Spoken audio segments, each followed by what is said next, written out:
नमस्कार, good morning. स्वागत है आप सभी के। साल का 305वां दिन और सुबह के बज चुके हैं 8:30। आप देखना शुरू कर चुके हैं जी दिल्ली एनसीआर हरियाणा पर दिल्ली वाला रेडियो टीवी और मैं हूं आपके साथ बसंत शर्मा और मैं हूं आपके साथ पूजा खंडूरी। एक बार फिर से हाजिर हैं हम लोग हमारे इस खास कार्यक्रम दिल्ली वाले रेडियो टीवी के साथ। इस कार्यक्रम में आपको खबरें मिलेंगी रेडियो और टीवी के एक गजब कॉम्बिनेशन में, एक अनोखे लहजे में, एक अलग अंदाज में, जहां आपको खबर सुनाएंगे भी और दिखाएंगे भी। तो दिल्ली की गलियों से लेकर दिल्ली वालों की दिन भर की कहानी तक खबर आपके मतलब की होगी। तो कान खोलकर दिल लगाइए और जुड़ जाइए हमारे साथ, क्योंकि आप देख रहे हैं दिल्ली वाला रेडियो टीवी।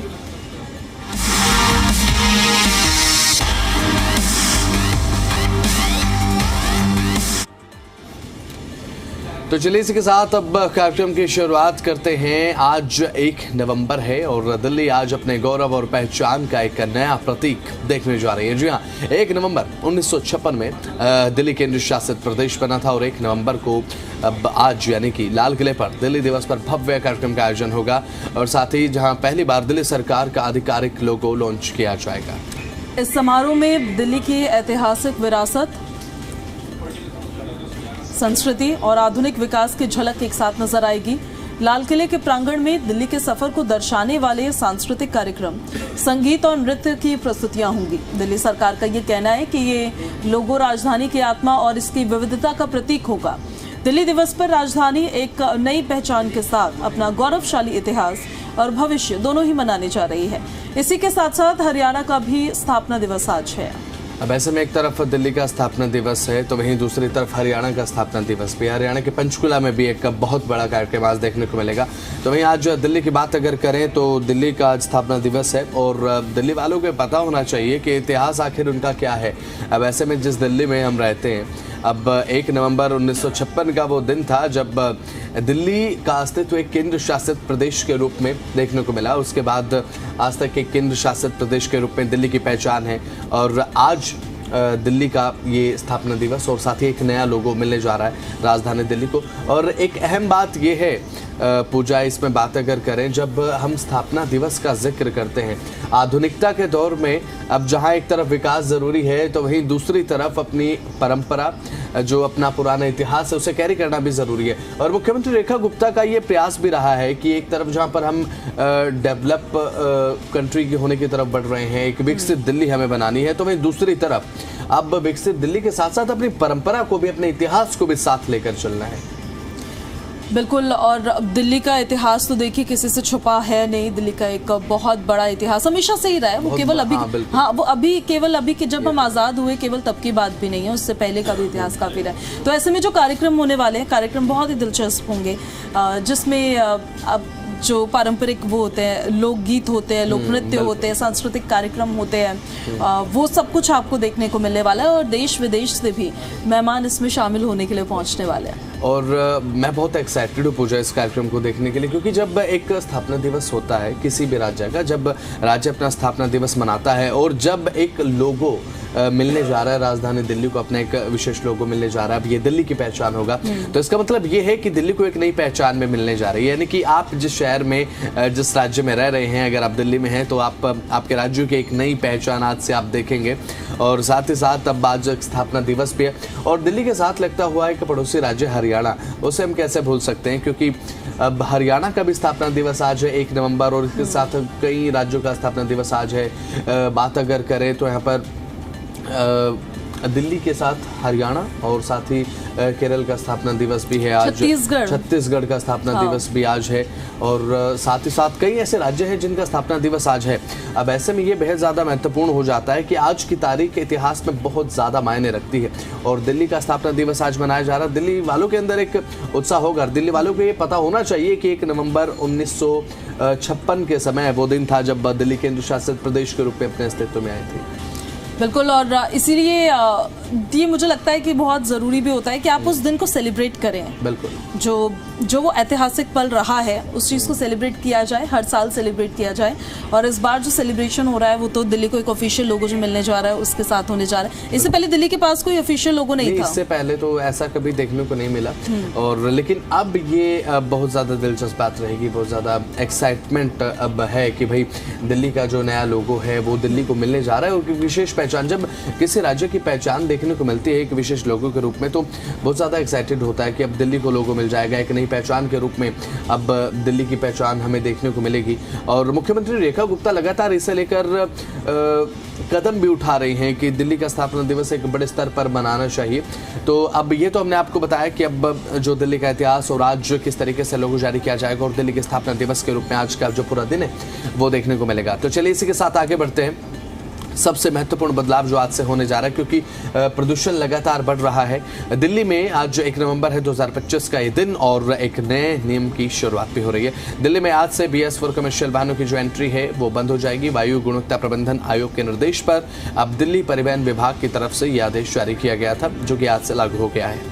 CAQM और दिल्ली परिवहन विभाग की ओर से जारी आदेशों में कहा गया कि दिल्ली में अब BS4 या BS जो 3 इंजन वाले वाहन हैं उनको एंट्री नहीं मिलेगी। इसमें रजिस्टर्ड कमर्शियल गुड्स व्हीकल शामिल होते हैं, प्राइवेट व्हीकल्स शामिल नहीं होते हैं इसमें। बिल्कुल। और साथ ही साथ हैवी गुड व्हीकल्स जो होते हैं उन पर भी बैन रहेगा। बैन को कंपनियां इस तरह से ले कि उनको अपने वाहनों को BS6 स्टैंडर्ड का बनाने का एक मौका मिल रहा है। दिल्ली की जहरीली होती हवा साफ करने के लिए बहुत ज़रूरी कदम है ये। आदेश का पूरी तरह से पालन होना भी चाहिए। अब किन किन वाहनों को दिल्ली में एंट्री मिलेगी वो ज़रा हम बता देते हैं। CAQM की ओर से एक नोटिफिकेशन जारी किया गया है जिसके तहत BS4 इंजन वाले कुछ वाहनों को दिल्ली में एंट्री मिलेगी, जिसमें दिल्ली में ही रजिस्टर्ड कमर्शियल गुड्स व्हीकल शामिल है। BS4 इंजन वाले पेट्रोल और डीजल वाहनों को भी एंट्री मिलेगी। CNG और इलेक्ट्रिक कमर्शियल व्हीकल्स भी दिल्ली में आवाजाही कर सकेंगे। इन वाहनों को दिल्ली में प्राथमिकता मिलेगी क्योंकि इसमें धुआं कम निकलता है। और प्राइवेट व्हीकल्स, टैक्सी, ओला, उबर, कैब पर भी बैन का आदेश लागू नहीं होगा। अब ऐसे में एंट्री पर इस तरीके से अब निगरानी रखी जाएगी, वो भी बता देते हैं। अब आपको ये भी हम जानकारी दे दें कि दिल्ली में BS4 वाहनों की एंट्री न होने पाए, इस पर निगरानी रखने के लिए अब राजधानी में एंट्री के लिए बने सभी पॉइंट्स पर यहाँ पर रेडियो फ्रिक्वेंसी और साथ ही साथ यहाँ पर आइडेंटिफिकेशन यानी कि RFID वाले जो स्कैनिंग सिस्टम है वो लगा दिए गए हैं, जो कि स्कैन करेंगे कि अब जो ये नया नियम है उसके हिसाब से सब कुछ चल रहा है या नहीं चल रहा है।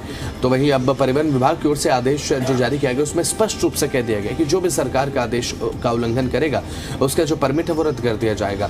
और परमिट एक बार रद्द हो गया तो एक बहुत मुश्किल हो जाती है किसी भी वाहन के लिए सफ़र करना, न केवल दिल्ली में बल्कि किसी भी राज्य में। इंटरस्टेट जब कोई वाहन सफ़र तय करता है और 20,000 रुपये तक का जुर्माना भी भरना आपको पड़ सकता है। इसलिए लोगों से अपील भी की जा रही है कि वे CAQM और दिल्ली सरकार को सहयोग करें। जो आदेश जारी किया गया, जो नियम ये लागू किया गया उससे सख्ती के साथ माने भी। और पूजा ये बहुत ज़्यादा इंपॉर्टेंट इसलिए हो जाता है क्योंकि जब कोई नियम बनाया जाता है जी और उस नियम का एग्जीक्यूशन जब ऑन द ग्राउंड देखने को मिलता है उसके बाद ही एक आउटकम, एक रिजल्ट आपको देखने को मिलता है।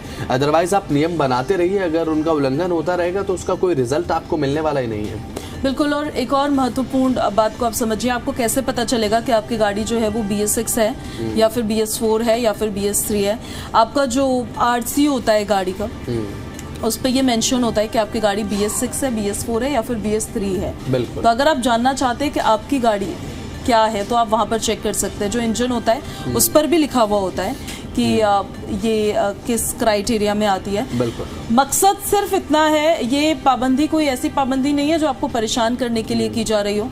ये पाबंदी का मकसद सिर्फ ये है कि दिल्ली में जो प्रदूषण है, क्योंकि जो BS4 और BS3 गाड़ियाँ होती है उनसे ज़्यादा, उस फ्यूल एमिशन से ज़्यादा प्रदूषण होता है, वो ज़्यादा बड़े कंट्रीब्यूटर होते हैं और इसी वजह से उनको बैन किया जा रहा है फिलहाल के लिए। और BS6 की जो गाड़ी, एक और चीज़ मैं बताना चाहती हूँ कि 2020 के बाद अगर आपने गाड़ी ली है तो वो आप मान के चलिए कि वो BS6 ही होगी। इसके अलावा देखिए जो इलेक्ट्रिक व्हीकल्स यूज़ करते हैं उनके लिए कोई पाबंदी नहीं है, जो CNG गाड़ियाँ यूज़ करते हैं उनके लिए कोई पाबंदी नहीं है।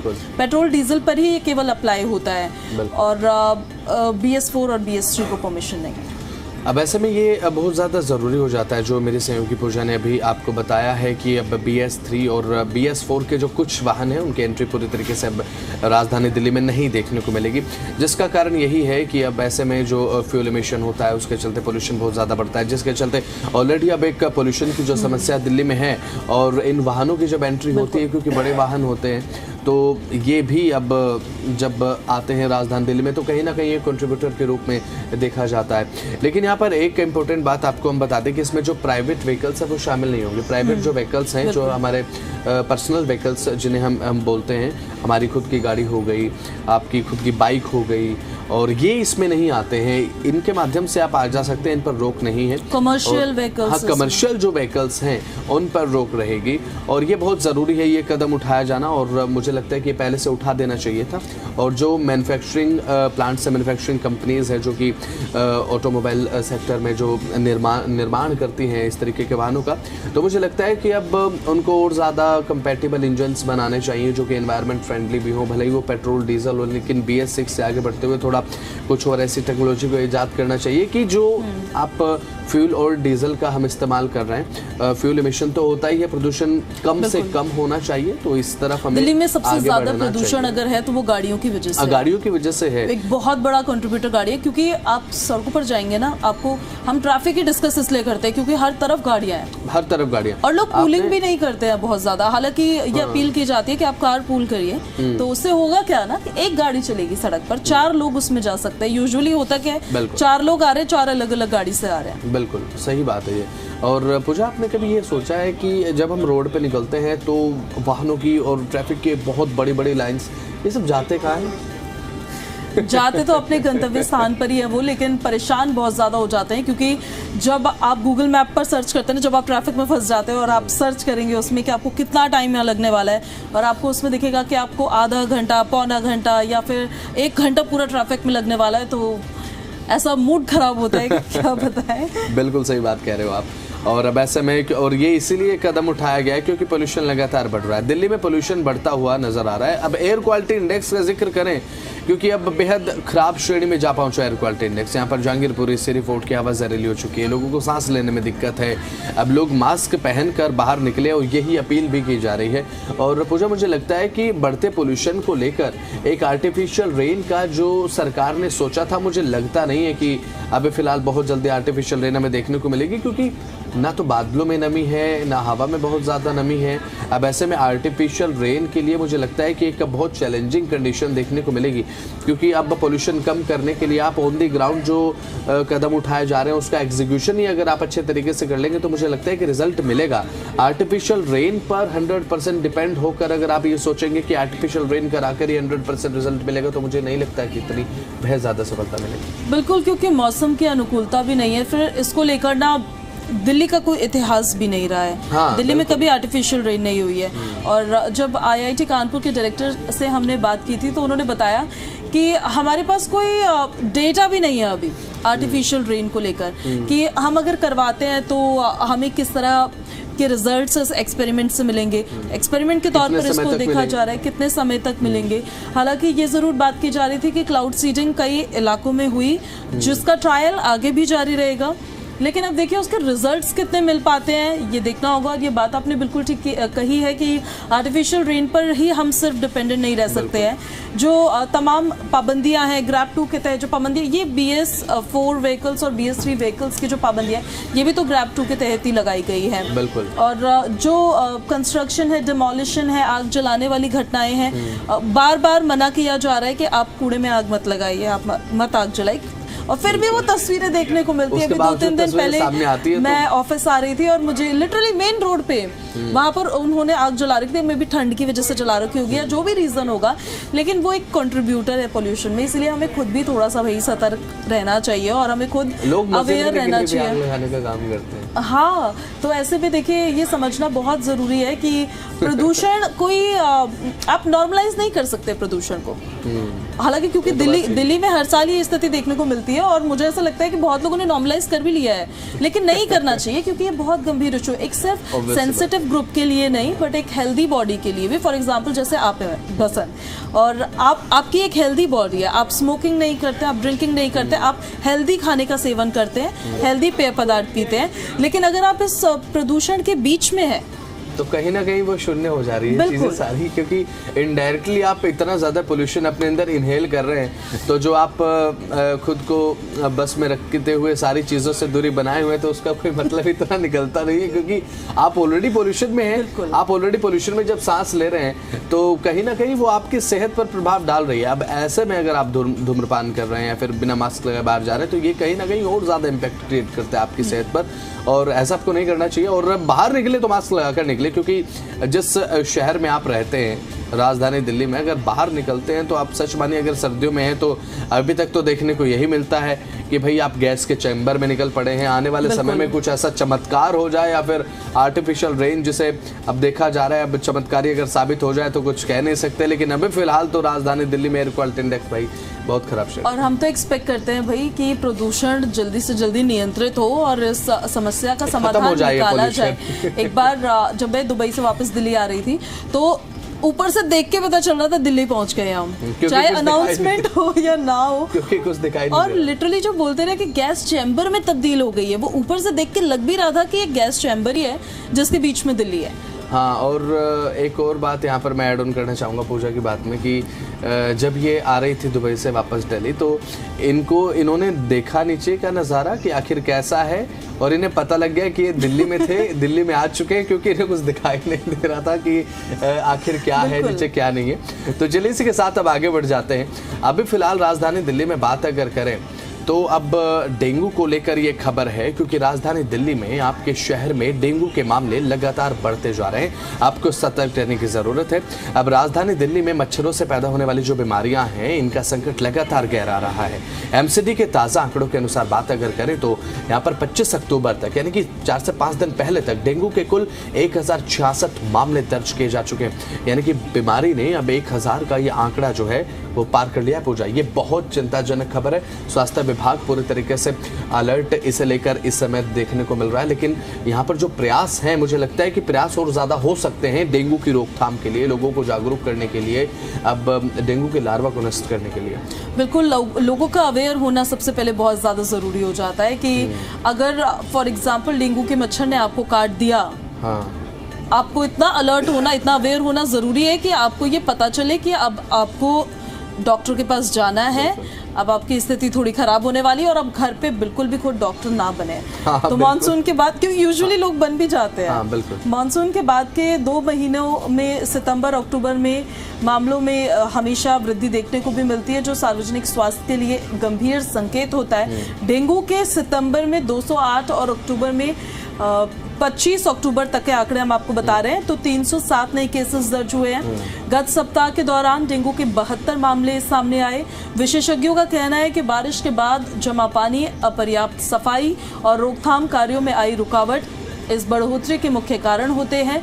पिछले 1 महीने से मच्छर जनित बीमारियों की रोकथाम में लगे फील्ड कर्मचारी अलग अलग मांगों को लेकर हड़ताल पर है, और इसी कारण घर घर निरीक्षण, लार्वा जांच और एंटी लार्वा स्प्रे अभियान पर सीधा असर पड़ा है। बिल्कुल, अक्टूबर का महीना डेंगू नियंत्रित करने के लिए सबसे अहम माना जाता है, क्योंकि अब मानसून बीत जाता है, उसके बाद 1 महीना हो जाता है, उसके बाद अक्टूबर में अब जो डेंगू है उसे नियंत्रित किया जाता है। लेकिन कर्मचारियों की अनुपस्थिति भी पिछले कुछ समय से देखने को मिली है, और अब ऐसे में निरीक्षण कार्य जो है वो उस स्तर तक नहीं हो पाया जिस स्तर तक होना चाहिए था, और लार्वा नष्ट उस समय तक नहीं हो पाया डेंगू का जब होना चाहिए था। और जो स्प्रे का छिड़काव है, जो मेडिसिन हम स्प्रे करते हैं स्प्रिंकलर वाहनों की मदद से, वो भी होती है साथ में। हाँ, फोकिंग भी होती है, वो भी अब की बार देखने को कहाँ मिली है। वरना कहीं ना कहीं तो अब जब हम निकलते हैं आसपास तो कहीं ना कहीं एक बार को तो देखने को मिल जाता है कि जो फोकिंग है वो देखने को मिल रही है, लेकिन अब की बार तो मैंने तो बिल्कुल भी नहीं देखी है। बिल्कुल, जब मुझे ऐसा लगता है कि समय के साथ डेंगू के केसेस तो कम होते नजर आ रहे हैं, लेकिन वो जो प्रयास है वो जितने, जब हम छोटे हुआ करते थे तो आप देखते होंगे कि वो जो वो फॉगर होता है जिससे फॉगिंग करते थे तमाम फील्ड पर उतरे हुए कर्मचारी, उसके पीछे बच्चे भागते हुए नजर आते हैं। बच्चे भागते हुए, हाँ, मैं खुद भागा हूँ उसके पीछे, क्योंकि अब वो ना थोड़ा बच्चों को इंटरेस्टिंग लगता है पूजा, क्योंकि लेकिन अब की बार मैंने ऐसा कुछ भी नहीं, यहाँ पर फोगर जो है मैंने बिल्कुल भी नहीं देखा है। और अब ऐसे में कहीं अगर हुई होगी तो अच्छी बात है, लेकिन जो जहाँ पर मैं रहता हूँ वहाँ पर तो मैंने अभी नोएडा में बहुत मच्छर है, कुछ नहीं देखा है। नोएडा में बहुत मच्छर है सच में, और स्वास्थ्य विभाग को इसे लेकर कदम उठाए जाने चाहिए। लेकिन अभी फिलहाल राजधानी दिल्ली में अब आपके आसपास डेंगू बढ़ रहा है, तो अब ये सुनिश्चित कर लें कि आपके पास साफ़ पानी जमा ना हो, क्योंकि डेंगू का मच्छर, मलेरिया का मच्छर जो है वो साफ़ पानी में ही पनपता है। और साथ ही अपने आसपास सफाई का ध्यान रखें। अगर आपको कोई मच्छर काट रहा है उसके बाद आपको लगता है कि डेंगू के लक्षण है तो बिना खुद का डॉक्टर बने तो डॉक्टर के पास आप चले जाइए तो अच्छा रहेगा आपके लिए। तो अब ये बहुत ज़्यादा ज़रूरी है। तो चलिए इसी के साथ अब आगे बढ़ते हैं। अगर आज आपकी गाड़ी फ्यूल स्टेशन की तरफ जाने वाली है तो थोड़ा रुक जाइए। पहले आज की कीमतें आपको हम बता देते हैं। पेट्रोल डीजल की जो कीमत है वो आप जान लीजिए। आज राजधानी दिल्ली में जो पेट्रोल के दाम है वो 94 रुपये 77 पैसे प्रति लीटर है। डीजल के दाम है यहाँ पर 87 रुपये 67 पैसे प्रति लीटर। और जो सीएनजी के दाम है 76 रुपये 9 पैसे प्रति किलोग्राम के हिसाब से। नोएडा में पेट्रोल की कीमत क्या रहेगी पूजा? 94.87 रुपये प्रति लीटर पेट्रोल है और 88.01 रुपये प्रति लीटर डीजल है और 81.70 प्रति किलोग्राम सीएनजी बिक रही है यहाँ पर। गुरुग्राम में देखिए 95.42 प्रति लीटर जो है वो पेट्रोल के दाम है, 87.88 डीजल के दाम है और 82.12 पर किलोग्राम सीएनजी के दाम है। तो अब ऐसे में ये जो दाम है बात अगर करें तो पिछले कुछ समय के मुकाबले पेट्रोल और डीजल के दाम बेहद ज़्यादा कोई फ्लक्चुएशन देखने को नहीं मिले, लेकिन सस्ता नहीं हो रहा है बेहद ज़्यादा। अब लोगों की जेब पर बहुत ज़्यादा असर भी नहीं पड़ रहा है, लेकिन जब महंगे हैं तो महंगे लगते ही हैं, क्योंकि कहाँ हम देखते थे कि 70 के आसपास पेट्रोल था एक समय में और 65 से 70, उसके बाद कब हो गया 95, 94, एक बार तो 100 चला गया था। लेकिन अब जो है पेट्रोल के और डीजल के दाम लोगों को प्रभावित तो कर ही रहे हैं रोज़, क्योंकि रोज़मर्रा की एक चीज़ है पूजा। बिल्कुल जेब पर बहुत भारी पड़ता है, इस बात को मैं कहना चाहती हूँ क्योंकि जब आप पेट्रोल भरवाने जाते हैं, सीएनजी वालों को तो फिर भी थोड़ा सा फायदा होता है, लेकिन जब आप पेट्रोल भरवाने जाते हैं, डीजल भरवाने जाते हैं तो भाई वो उतनी अच्छी एवरेज नहीं देती है जितनी सीएनजी की गाड़ियाँ देती हैं। तो हर हफ्ते 10 दिन में एक बहुत भारी जोर पड़ता है जेब में, पे करना पड़ता है। तो चलिए इसी के साथ आगे बढ़ जाते हैं। अब आज 24 कैरेट जो सोने के दाम है वो आपको हम बता देते हैं। 1,23,440 रुपये प्रति 10 ग्राम के हिसाब से, और जो चांदी के दाम है 1,50,900 रुपये। तो अब ऐसे में ये जो दाम है बेहद ज़्यादा फ्लक्चुएशन हालांकि पिछले कुछ समय में देखने को मिला है। अब सोना और चांदी का जो दाम है ना पूजा, ये एक ऐसी चीज़ है कि भाई अब लोग ये सोचते हैं कि हमें सोना खरीदना है, लेकिन आपने सोचा है कि सोना खरीदना है पिछले कुछ समय में? मैंने नहीं सोचा, बढ़ रहा था ना। हाँ। अब कम होने लगा है। हाँ। अभी भी मैं इंतजार करूंगी, मुझे ऐसा लगता है। मैंने तो सुना है कि कम होंगे, 1 लाख से कम तो अभी फिलहाल हो रहे हैं कहाँ, अब 1,35-1,30 के आसपास पहुंच रहा था सोना, अब तो हालांकि कम हो चुका है, 1,20 के आसपास आ चुका है। लेकिन अब आप ये सोच रहे हैं कि दोबारा 1 लाख या फिर 95,000 के आसपास जाएगा? वहाँ जाए तो शायद उस टाइम पे लेना ज़्यादा बेहतर रहेगा, क्योंकि फ्लक्चुएशंस देखिए अगर देखने को मिल रही है तो हो भी सकता है कि और कम सोने का दाम पहुँच जाए और चांदी का भी दाम पहुँच जाए। हाँ, तो ये तो सोने चांदी का जिक्र हमने किया, और क्योंकि ये बताना बहुत ज़रूरी है, क्योंकि गृहिणियों की नज़र, जो हाउस वाइफ्स होती हैं, उनकी नज़र इसी पर होती है कि भाई बचत करके, सेविंग कर करके हमें और कितना बनाना है, कितना सोना खरीदना है, और ये रहता है लोगों का। तो चलिए इसी के साथ अब आगे बढ़ते हैं। तो हमने आपको बताया सोना और चांदी के बाद, तो अब चलते चलते कार्यक्रम की समाप्ति की ओर बढ़ते हुए आपको रूबरू कराते हैं आज के इतिहास से। आज तारीख 1 नवंबर 2025। आज का इतिहास ये कहता है कि सन 2000 में छत्तीसगढ़ राज्य का गठन आज के दिन हुआ था, और आज के दिन सन 1973 में मैसूर का नाम बदलकर कर्नाटक कर दिया गया था, और साथ ही राजधानी दिल्ली केंद्र शासित प्रदेश के रूप में आज के दिन अस्तित्व में आई, और आज राजधानी दिल्ली का लोगो भी जारी होगा। केरल राज्य की स्थापना आज के दिन हुई थी, चंडीगढ़ की स्थापना भी आज के दिन हुई थी, आंध्र प्रदेश राज्य की स्थापना आज के दिन हुई थी, और हरियाणा का स्थापना दिवस भी आज के दिन, यानी कि हरियाणा दिवस भी आज ही है। आज का जो इतिहास है वो बड़ा दिलचस्प है, कई राज्य अस्तित्व में आए थे पूजा। तो चलिए फिलहाल आज के इस कार्यक्रम में इतना ही, हमें दीजिए इजाजत, नमस्कार।